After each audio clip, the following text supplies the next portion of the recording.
అంతేకాని ఎప్పుడైనా అధిష్టానం దృష్టికి తీసుకెళ్లారా మీరు? అంటే నా రాజకీయ జీవితం ఇది, నేను పార్టీ కోసం ఇంత సేవ చేశాను, స్పీకర్గా ఉన్నప్పుడు కూడా నేను ఇంత సేవ చేశాను అన్న వివరాలు నాకెందుకు పీసీసీ ఇవ్వలేకపోతున్నారు అనేది ఎప్పుడైనా అధిష్టానం దృష్టికి తీసుకెళ్ళి ప్రశ్నించారా?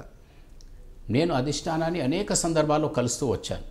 నేను ఎప్పుడు వేరే వాళ్ళ గురించే చెప్పాను, కానీ నా రాజకీయ జీవితంలో ఈరోజు వరకు ఒక్కరోజు కూడా నాకు ఏదో ఇవ్వండి, నన్నేదో చేయండి అని మాత్రం ఎప్పుడు అడగలేను. ఎందుకు అలా అంటారంటే మీకు ఈగో ఎక్కువ అంటారా, లేకపోతే? ఈగో కాదు, అది అధిష్టాన్ని ఇబ్బంది పెట్టద్దు అనేది ఆ అభిప్రాయం నాది.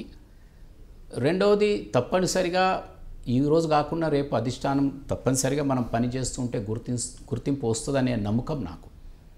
అయితే వేగంగా బహుశా రాకపోవచ్చు, కానీ వచ్చినప్పుడు బలంగా వస్తుందని నమ్మకం నాకు. ఇంకెప్పుడు వస్తుంది? సురేష్ రెడ్డి గారు చూడ్డానికి ఎంగుగా కనిపించిన వయసు పరిగెత్తుతోంది, ఇక రాజకీయ జీవితం కూడా సమాప్తించే పరిస్థితికి వస్తుంది, ఓటముల బాట పట్టారు. ఇవన్నీ ఉన్న సమయంలో ఇంకెప్పుడు వస్తాయంటారు పదవులు?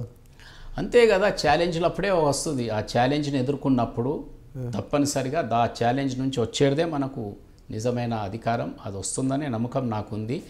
పోతే ఇప్పుడు మీరు అన్నట్టు వయసు కూడా చాలా అయింది, 57 కాబట్టి ఈరోజు ఉంటుంది. ఇంకొక 8-10 సంవత్సరాలు అయితే యాక్టివ్గా ఉండాలని అనుకుంటున్నాను, ఆరోగ్యం సహకరిస్తే, దేవుడు ఆశీర్వాదం ఉంటే. చూడండి మీరు, మరోసారి అవకాశం. ఈ 3 ఏళ్ల కాల పరిమితి పోయిందంటే 60 సంవత్సరాలు మీరు పోతారు. 60 సంవత్సరాల తర్వాత పీసీసీ వచ్చినా, మరో పదవి వచ్చినా అంత యాక్టివ్గా తిరగలేరు, నియోజకవర్గాల్లో అంత వేగంగా పరిగెత్తలేరు కదా. అంటే ఏదైనా కూడా వయసు ఉన్నప్పుడు రావాలి ఇంపార్టెంట్. వయసుతో పాటు వయసు ఎంత ఇంపార్టెంటో అనుభవం కూడా అంత ఇంపార్టెంట్. ఆల్రెడీ 4 సార్లు ఎమ్మెల్యేగా చేసి అనుభవం కూడా గడించేశారు, ఒకసారి స్పీకర్గా చేసి అసలు ఆ అనుభవాన్నే చాలా ఇది పంచుకునే వాతావరణం ఇంకా రాలేదు నాకు. ఆ అనుభవాన్ని పంచుకునటానికి అనుభవం అధికారపరంగా వచ్చేది. 4 సార్లు ఎమ్మెల్యే, స్పీకర్, పరిపాలన అధికారం అవగాహన వచ్చేది. కానీ నష్టాలు కష్టాలు అవి ఎలా ఉంటాయి అది తెలుసుకునే అనుభవం కూడా ఈ 2 సార్లు ఓటమిలో వచ్చేది. మంచి చెడ్డ అనేది సంపూర్ణంగా అవగాహన చేసే అనుభవం వచ్చేది. కాబట్టి ఇప్పుడు రేపు ఏదైనా పదవి వస్తే తప్పనిసరిగా ప్రజలు హర్షించే విధంగా స్పీకర్ కంటే మంచిగా అప్పుడు ఎట్లయితే పేరు తెచ్చుకున్నానో అంతకంటే మంచి పేరు తెచ్చుకుంటాననే నమ్మకం నాకుంది. ఎందుకంటే నా ఓటమిలో నేను నేర్చుకున్న అనుభవాలు.